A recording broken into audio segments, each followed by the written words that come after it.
I'm Chris Stafford, and this is AART, the podcast where we get to know the women behind their art. If you don't feel it, I'll make you feel it. I'll show you what I mean. If you don't feel it, I'll make you feel it. I'll bring you to your knees. If you follow me. My guest this week is botanical artist, teacher and exhibition organizer Carol Woodin. Carol was born in 1956 in Salamanca, upstate New York, inside the Allegheny Indian Reservation, which is one of two governed by the Seneca Nation of New York. Her father, James, was a construction worker, and her mother, June, a library clerk, who also enjoyed oil painting and playing the piano. Carol is the middle of 6 children with 4 brothers and 1 sister. Her childhood was one of making her own fun outdoors, and with sketchbook in hand, she pursued an early interest for art. At first, this would be still life and landscape paintings, until an introduction to orchids became a passion, and one that developed into a level of expertise that she did not plan on. In fact, she never wanted to be a botanical artist. Her foundation for illustration started in high school and then at the Williamsport Area Community College, now known as the Pennsylvania College of Technology, as a technical illustrator, where she was one woman amongst 50 men. But before she could make art her career, Carol spent time as a draftsman, surveyor's cartographer, a UPS manager, and for 3 years a tractor-trailer driver. In 2016, she married Paul Harwood, who is also a painter and a gardener. For the past 30 years, Carol has focused exclusively on botanical art as a painter, teacher, and exhibition organizer. Most recently, her work has been shown at the Jonathan Cooper Gallery in London, the Smithsonian Institution in Washington, D.C., the Shirley Sherwood Garden in Kew in London, and the USB Galleries and Newhouse Galleries in New York, as well as the Museum de Zwarte Tulp in the Netherlands and the Marciano Library in Venice, Italy. Her work is also in numerous private and corporate collections throughout the Americas and across Europe. Carol was recently invited to contribute to the Grootbos Florilegium, a project to document and raise awareness of the Cape Floral Kingdom in South Africa. In 1995, Carol received a gold medal from the Royal Horticultural Society for her watercolours of Paphiopedilum orchids and was the recipient of the 1998 Boucher ASBA Award for Excellence from the American Society of Botanical Artists. In 2013, she received the first Lancaster Award for Orchid Art in Cartago, Costa Rica, and 3 years later, in 2016, she received the Orchid Digest Medal of Honor. Carol lives in Catskill, New York, where she also cultivates her own flora and fauna. Carol, welcome to the podcast. Thank you so much for joining me. Thank you, Chris. Now, would you normally be painting during the day, every day? Well, I do paint. I try to keep painting nearly every day. I also have a job, so that ends up being later in the day. So usually I paint every evening at least, sometimes in the afternoon too. And how long would those sessions be? Do you give yourself a block of time when you can then and say, okay, this is my time, do not disturb? I do, what I try to do is no matter what is going on, I try to keep working. So if I have an hour, I will paint for an hour. If I have 4 hours, I'll paint for 4 hours. It depends on how much time I have. I just don't want to get so caught up in the minutia of daily life that I don't make room for that anymore. It's easy to do. So it really is a discipline for you. It is a discipline. And what's the job then that distracts you from it? I organize exhibitions for the American Society of Botanical Artists. So I came into that as a botanical artist, and I have long wanted to make botanical art kind of well respected in the world and more understood. So I thought that would be a great vehicle to help accomplish that. Because you were telling me in an earlier conversation, Carol, how many women are represented in botanical art, which is really impressive. There's something like 90% of botanical artists are actually women. I believe that's the case. I look at our own membership and I look at the botanical artists around the world, and I believe that's got to be fairly accurate number. Some countries have fewer females and more males, but I would say the average is about 90%. Yeah, that's really interesting, because when we look at history and women painters generically, that they have not been the majority in history for sure. And I think botanical art seems to have emerged over the years. Now, you've been doing it, 30 years now as a freelance? So you've probably seen those kind of changes of more women coming into it. I've seen a lot of changes, and they're often quite surprising changes. When I first started, I really didn't. I probably knew 5 other botanical artists in the whole country, and I really felt it was a throwback because art galleries didn't really want to show our work. They looked at us as some, kind of maybe a field of illustration, something that they weren't interested in representing. And now it kind of has gradually increased. I think botanical artists have been influenced by a few of the people who were active in the 20th century and brought the art field, the art genre into the present by making it about ecology, making it about modernism, making it about design. There were a lot of things that changed, and also social media, of course, has made a huge difference in that artists don't need a gallery to mediate between them and people that are looking at their work. So there are literally thousands and thousands of botanical artists working around the world, and they refer to themselves as botanical artists. And something that I read about you is that you are a woman in love with orchids. So was that the first attraction for you? What was the catalyst for actually sitting down with a flower or sitting down with nature? There were a number of things that conspired to kind of bring me into this field, which, when I was growing up and when I was a young adult, I just really had no idea what was in store for me through this art form. But I was a hiker. I liked nature. And I had moved back to where I'd grown up in Western New York. And I had discovered that there were these incredible wildflowers out in the forest, out in the fields. And I started to be really curious about the more endangered plants. And that took me into native orchids, which surprised me that there are about 50 species of native orchids in New York State. And I started hunting them down. And that was part of the fun, going out in the woods and trying to find these really rare orchids, getting directions from people who knew where they were. And so that pulled me in. And then a friend of mine brought me a tropical orchid from a greenhouse, and they were just so unusual. They were so strange, such strange forms, such strange colors. And there was, I've always been interested in different things and novel things. And so that kind of pulled me in. And I didn't paint anything but orchids for about 15 years. Yeah, it certainly was an obsession in a way, really, because you've perfected the art quite literally, haven't you, of drawing orchids.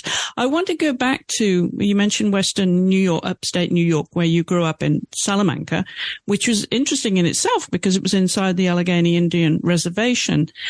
And that was back in the 50s, Carol, we'll say that quietly. You grew up there. Your father, James, was a construction worker, and your mother, June, a library clerk. And I'm curious because you were part of a fairly large family, 6 children. What that childhood was like for you? Were you the little girl that was always sketching? I was that little girl. My family were interested in music. My mom played the piano, but she also did a little bit of painting on the side. And I think that, when I was in high school, I was in the band, and I became a French horn player, and I wasn't very good at it. And when I practiced, it was very loud, so all the neighbors could hear me. And I think that helped to drive me into quieter pursuits. And I became that kid that was always drawing. And, my whole life, that's kind of the way I looked at myself as an artist. And I love to draw and paint. I love to sketch. It was just the center of everything. And was that the same at school for you? Were you mainly drawn to the art classes, or were there other interests? Well, in school, I loved school, and I really liked math, which is kind of unusual, I think, for artists. But so when I graduated, I ended up going to school and becoming a mechanical draftsman. And I was the second female draftsman that Corning Glassworks hired. And so I did that for a while, but I became quite restless. And then, I never really got back to that. I did finally find my way in a very circuitous way to painting, and then into botanical art. Yes, it was a tad circuitous because you did that. You were draftsmanship, and there's draftsmanship in the family you had mentioned, and surveyor's cartographer. And this is what I would not have actually put together in the same sentence: a tractor trailer driver. Where did that come in? Well, I was working for Corning in North Carolina, and I just really wanted to see the country. I hadn't. When I was a child, we really didn't go anywhere. And so I was just in my early 20s. I was very restless, and I was not, financially independent. So I thought this would be a really good way to make a living, see the country. And I would also draw and paint while I was out there driving. As it turned out, it was quite a job. So I think I did one drawing in the 3 years that I drove, over the road. And so, but it was a great experience. There had been women out there before me, and there were women out there with me, but there were very, very few of them. And, it was kind of exhilarating in some ways and just really nerve-wracking in others. So when I finally stopped driving over the road, I didn't miss it at all. What were the vehicles like, and how much weight were you pulling?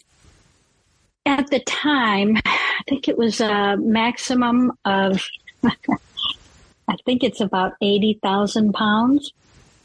And the tractor itself, I can't even remember what they weighed, but it was an 18-wheeler, and it was the maximum length of trailer at the time, I think, was 48 feet. I think now it's 53 feet. But I think there's a quality that many of us have in our 20s, and it's an absolute, you're just not fearful. And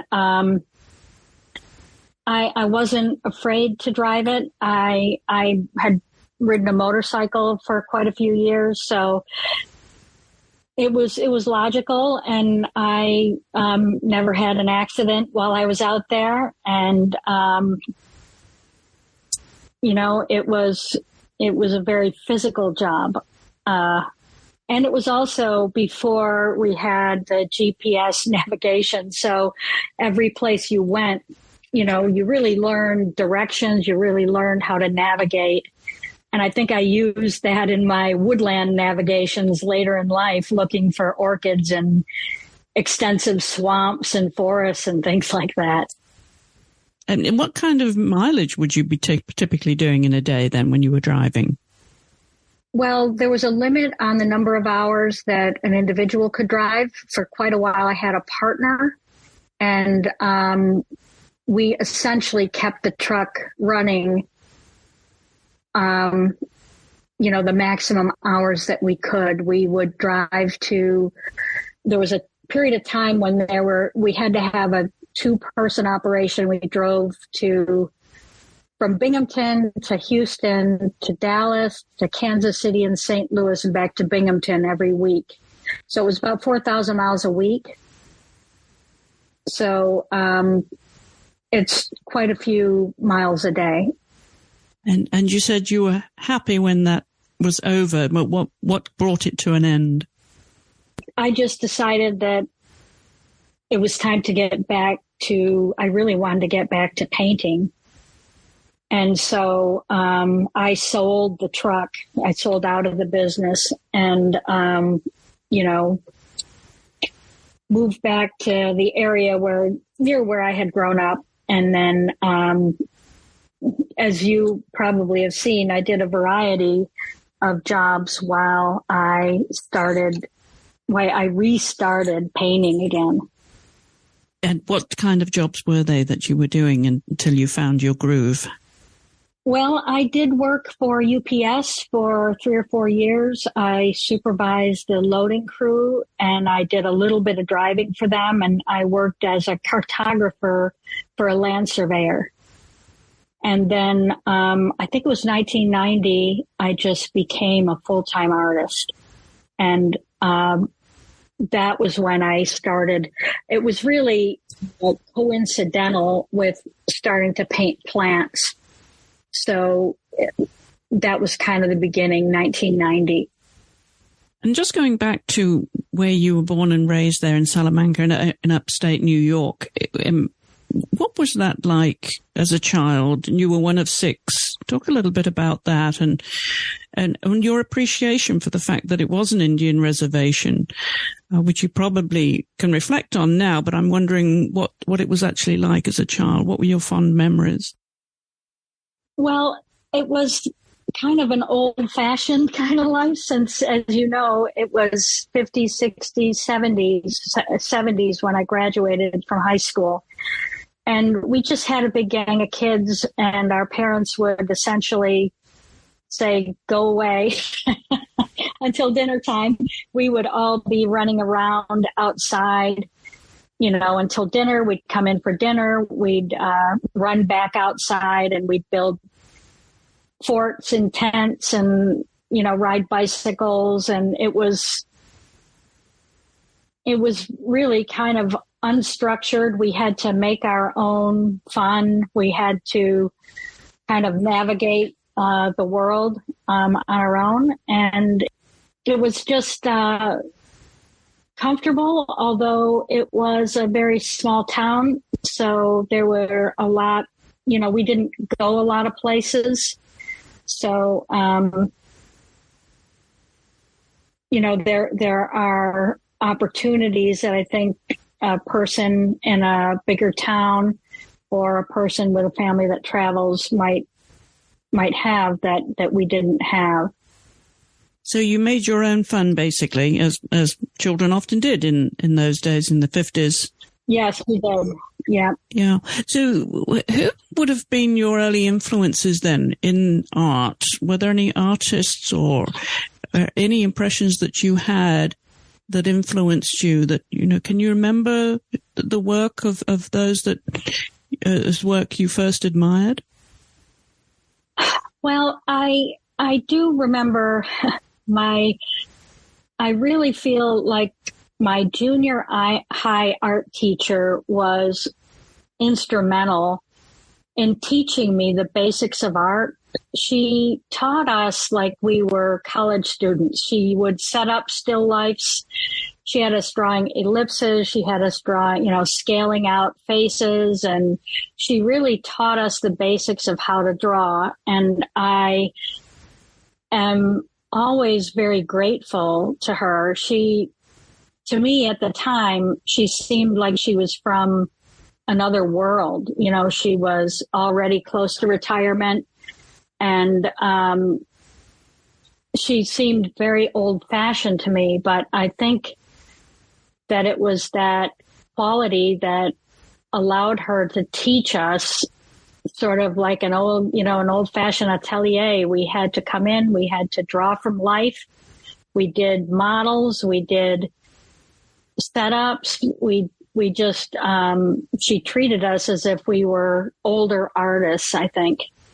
And I think that gave me such a good foundation in what all botanical artists consider is the absolute requirement of botanical art, and that is drawing skills. And did she influence you in any way in the direction that you were taking with your art? I don't think she influenced the direction, but she definitely provided that foundation and strength that I used throughout my life in art. I didn't used to do botanical art. I used to do still lifes and landscapes. So, but she made me able to do that right up to the present. I really look back at the lessons she taught us as forming the basis of everything that allowed me to actually feel confident in drawing and painting. And even though your mother was a painter too, did she kind of leave your mind alone so that you developed your own way? Yes, she did. I think she was a very hands-off mom. She wanted us to, do our homework and do what we were supposed to do. But she did let us go out and, interact with the world. And then just as long as we were home when we were supposed to be there. You were home for dinner as it turned out. Yes. Right. You were all washed up and at the dinner table at dark, I can imagine. That was the style, though, wasn't it, in the 50s and 60s? That's how everybody lived in those days, and every parent watched out for everybody else's kids. Yeah, very much. You mentioned your mother was a pianist, too. So what's your musical influence? Where does it fit in your life? I enjoy music, but I probably enjoy art more. So I do listen to music. I listen to mostly right now Americana, what they call Americana, which is, kind of a pile of different kinds of roots music. I used to go to a lot more live events than I do now. And if I'm going to go to a live event now, it's going to probably be a classical concert.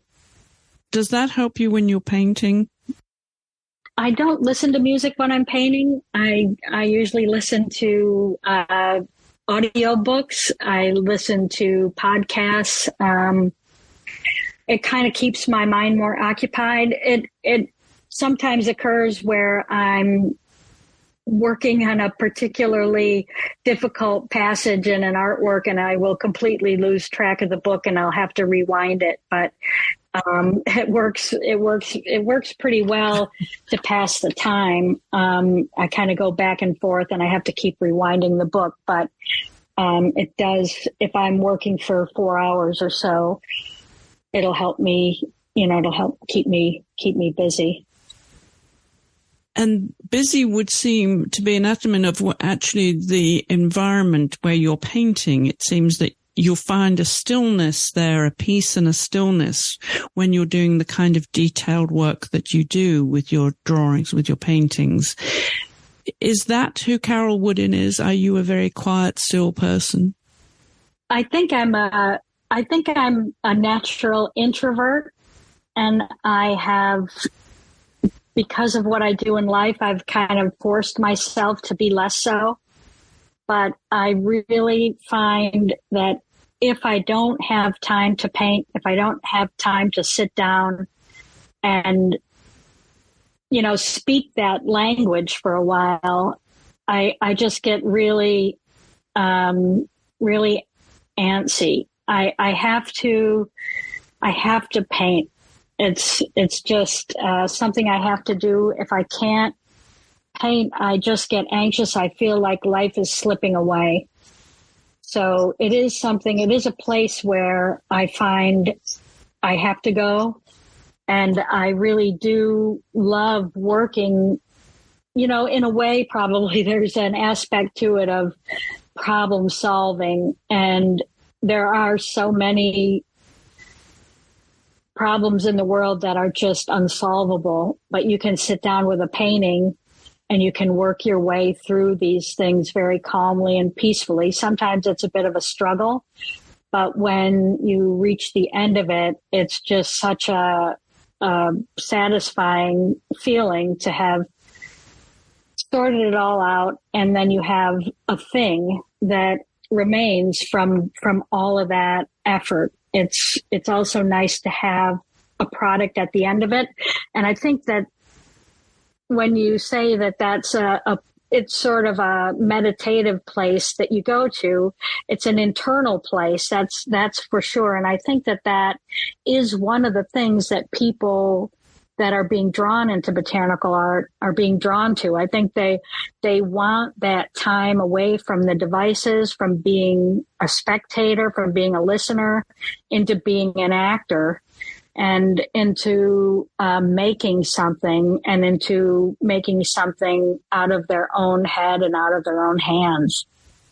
And along with that satisfaction when you finish a piece, Carol, do you stand back and feel a bit like a rock star? I know some artists do. I'm one of them. It's enormously satisfying when you finish writing a book or painting a piece that you've invested so much to. Do you get that feeling? Yeah, I do. I'm not always thrilled with my result. I think it's a good thing to not always be thrilled with your result so that it drives you forward. But I really do. I feel a sense of accomplishment when something is done, when it's framed, when it's hanging, when it's sold. It just is it's very gratifying. What does validation mean to you then for your work? Well, I do the work really. I wouldn't say it's for personal gratification. I want, I think every artist wants something from their audience, and what I want is what a lot of botanical artists want, and that is for people to pay attention to plants. I try to portray them in a way that makes people stop for a moment and see something that they've never seen before, and then maybe it will make them look at the plant world differently. People don't tend to differentiate between plants. Plants make our very life possible, and even if things are green, it doesn't mean things are healthy. So just like all kinds of diversity in the world, we're losing plant diversity every day, both in the plants that are wild and the plants that we eat, the plants we use. So I'm out to, make people more aware of that. I like to look at the way I frame the paintings. They're sort of in a shadow box, and I want people to feel like they're looking through a window into a little treasure box that is this thing that nature has created. And I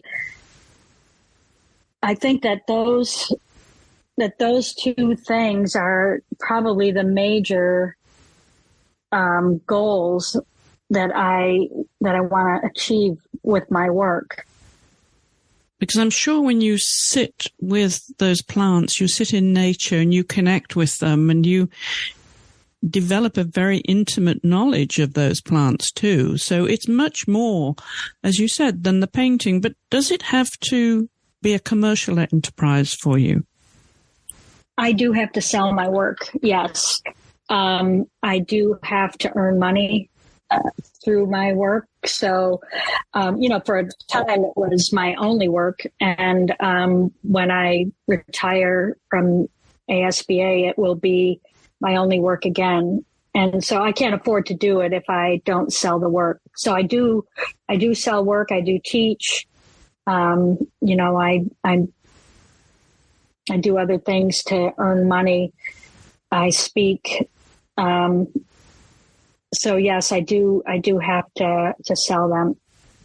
And you've been published, and that's the great thing about botanical art, is being published in important books too. So you're on the library shelves around the world. Yeah, I have to say that is something that is really surprising to me and there's a lot of things about this field that I never could have imagined occurring at the beginning.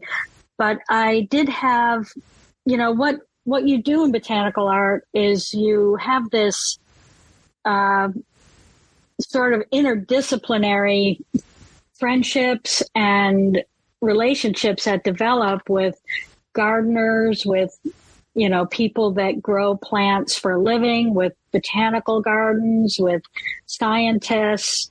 So all of these people become your safety net, and they kind of guide you and sometimes push you to do something that will take you to the next step. And in the early days, I had a couple friends out near Ithaca who encouraged me to contact Kew Gardens and a scientist there about a slipper orchid book he was working on, since I was painting many of those slipper orchids. And he had finished that book, but he did take me on for a second book that he was doing. I had to send samples of my work, and he came over here to lecture, and I met him, and he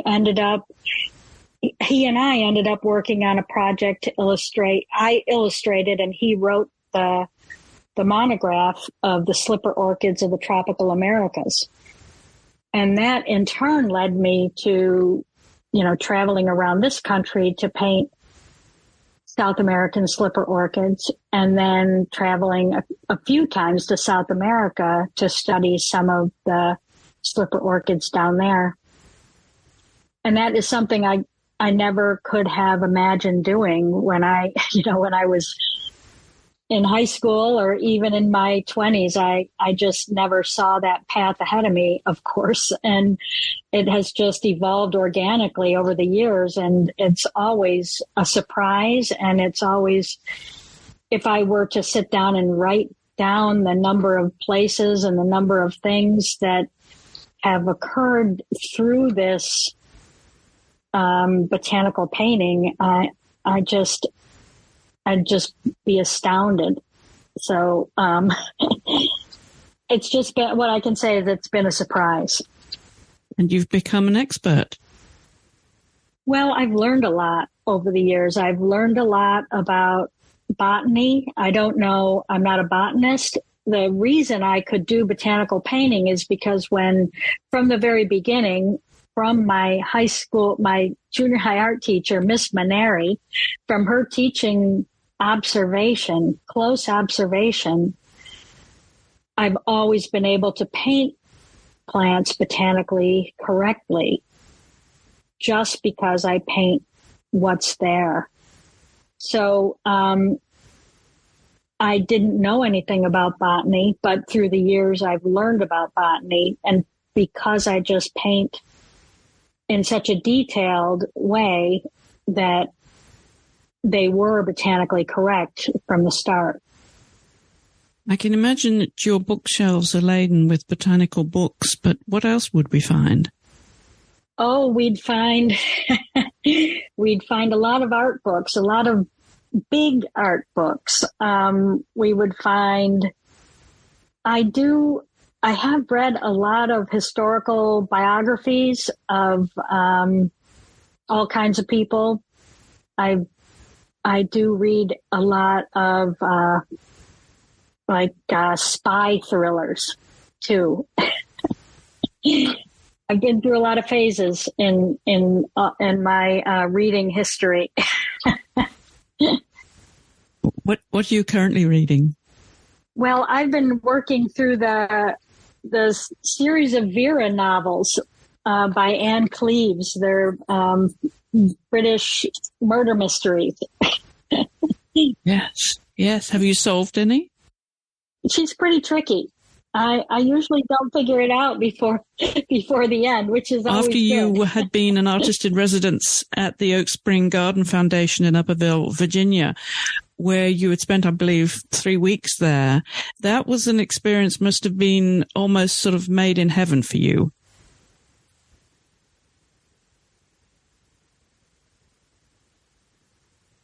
It was so multifaceted. It was so surprising. You know, I had been to the foundation a couple previous times because ASBA, we'd mounted an exhibition there and we've brainstormed with them a few times. But to live there on site and to be with 3 other fabulous world-renowned botanical artists we all stayed in the same house. That was lovely, and it was fascinating to watch them work. And then there were probably 10 other artists and writers in different disciplines in residence there. So that was one aspect of it. Of course, the gardens on the main estate, the formal gardens, are filled with all kinds of interesting subjects. And then they've developed a biocultural conservation farm where they're trying to preserve and grow plants that, agricultural crops that are historically significant to the Piedmont area of Virginia. So that farm is interesting. I'm working on a kohlrabi from there right now.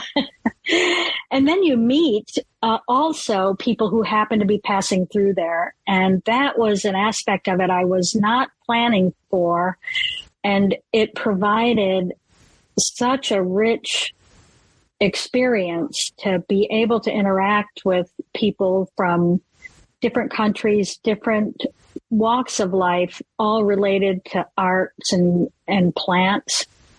So all put together, it was just a once-in-a-lifetime experience. Yes, I can imagine a very rich experience for a botanical artist. And will you be coming back? Have you got plans to come back to Oak Spring? Well, they do allow alumni to return. So the 4 of us are considering trying to figure out when we can all come back at the same time. So yes, I would love to come back. And you mentioned those other artists was, of course, Australian Beverly Allen, whom I met, and John Pastoriza-Pinol, who also from Australia, and Jean Emmons. So you were quite an eminent small group at Oak Springs.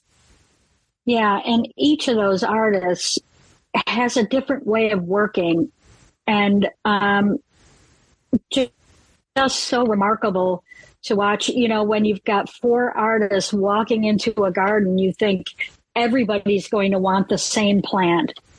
You know, there's going to be some drama queen out there in the garden that everybody's going to want to grab onto, but everybody looked and took different things, and we all went our own ways, subject-wise, but and we were all kind of feeling our way through it, which was really, it was so interesting to watch. Yes, a wonderful experience. Now, you also mentioned that you're teaching workshops around, not just around the country, but also overseas as well. And I believe you've got some plans this August to go to Denver and to South Africa later in the year. Tell us about those. Yeah, Denver. I taught a Zoom workshop for them, during COVID, and I'm really interested in their farm. They also have a farm called Chatfield Farms. So the group will go up to the farm and we will find plants to paint, and then we'll come back to the garden to paint them. And then South Africa, I was invited a few years back to participate in a Florilegium project down there at the Grupos Private Nature Preserve. So we ended up going in December, I think it was 2021. And while we were over there, Omicron hit, which was an experience. But the flora in South Africa is very unique, very charismatic, so interesting. And they have a property which has, I think, 900 species of plants on it. And everything is different there than here. So, so the class I'm going to teach, I'm co-teaching it with Deb Shaw from California. We're going to be teaching the native flora there. We're going to go out and find some really interesting plants to paint.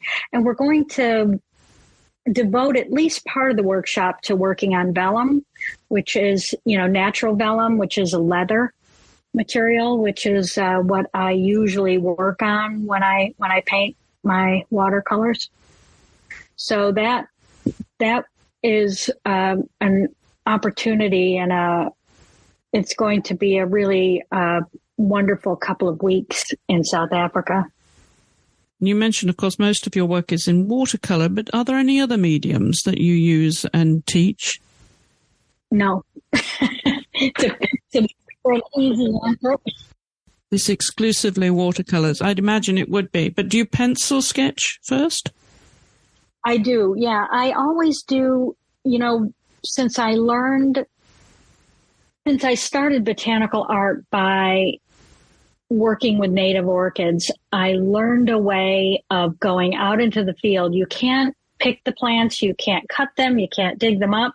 So I would have to go out in the field and do drawings and then color studies, and then go back to my studio and work from those.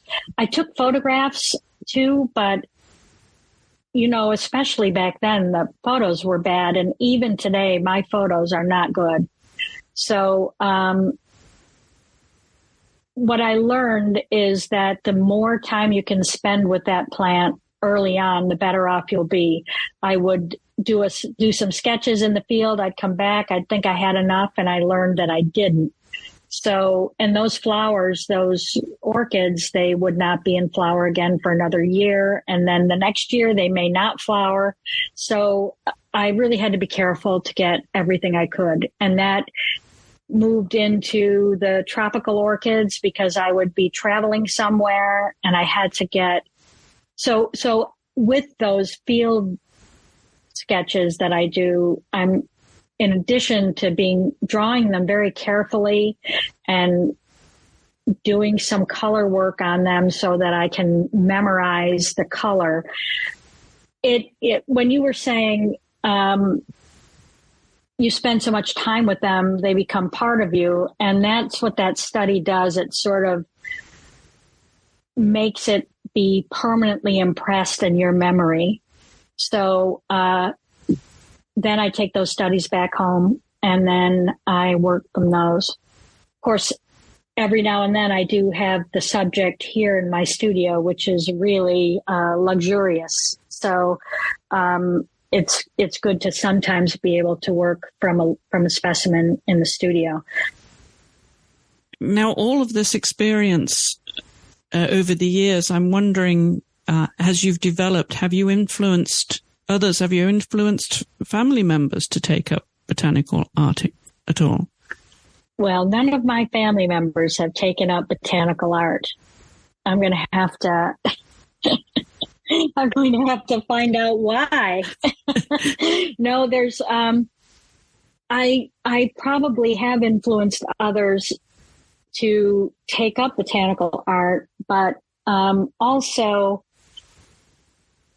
I think I was one of the very first Americans, anyway, to work on vellum. So people do come to me to learn about working on vellum. And of all the things that you've done, Carol, in your career as a botanical artist, you've won awards, you've been published in books, as we've mentioned, and you've been part of collections and exhibitions. What would you say you're most proud of? Oh, no. Well, I think, there's my individual work, but I think that working with ASBA and trying to guide themes of exhibitions toward botanically relevant issues, to bring those issues to the public, I think that has probably reached a lot more people than one person's work could ever do. So maybe that's it. All the exhibitions that I've helped to develop and guide at ASBA. Is that what you would like your legacy to be? Well, my legacy, of course, every artist wants their work to remain in the historical record.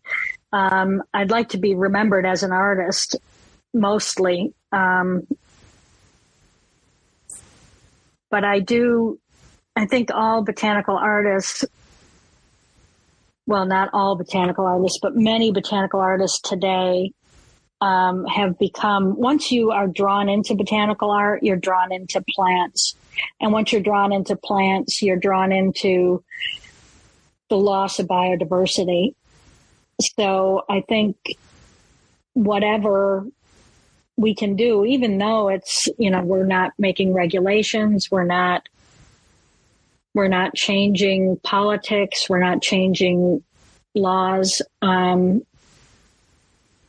but I think that whatever we can do in our own way to raise awareness of what's going on in the world of plants, I think that's all working on the plus side of life. Now, you mentioned that you're working on a piece that will go to Oak Springs, to the library. What's next for you this summer? Well, I have a painting that I'm working on for that group Bose Florilegium. I had a second subject that I am working on. I'm going to get busy with that, and I am growing corn out in the garden. I'm able to paint 1 ear of corn a year because I can only grow one kind of corn a year. So I'm waiting to see what is produced out there, and I'm going to start working on that. So, and I have a number of paintings that are ready to paint, some native wildflowers that I started this spring that I'd like to get back to. So I've got a stack of paintings waiting. There's always more work than time. Are you a keen gardener? I do love to garden. I like to grow things that I can't find other places. I love to grow interesting things, and I always like to cut flowers, especially in the summer. Winters can be pretty long, even here in the Hudson Valley. So whenever summer is here, I like to be able to just go out to the garden and cut flowers and bring them in. So yes, I do. So there is no shortage of inspiration for you then, even in your backyard? No, there's lots of stuff out there too. Wonderful. Well, I will let you get back to what you love doing most. And thank you so much for being my guest this week, Carol. I really appreciate it. Well, thank you, Chris, for listening and for having me. And you'll find a link to Carol's website and her social media in the show notes accompanying this episode. And if you have a minute whilst you're listening to the show to leave us a review and a rating on Apple Podcasts, that always helps others find the show. So we would appreciate it if you could take a moment to do that. And you can also leave your comments, questions, or suggestions for guests by visiting us on Instagram at the AART Podcast. And that's art with 2 A's. My thanks again to Carol for joining me this week and to you for listening. I'll be back next week, so I hope you'll join me then.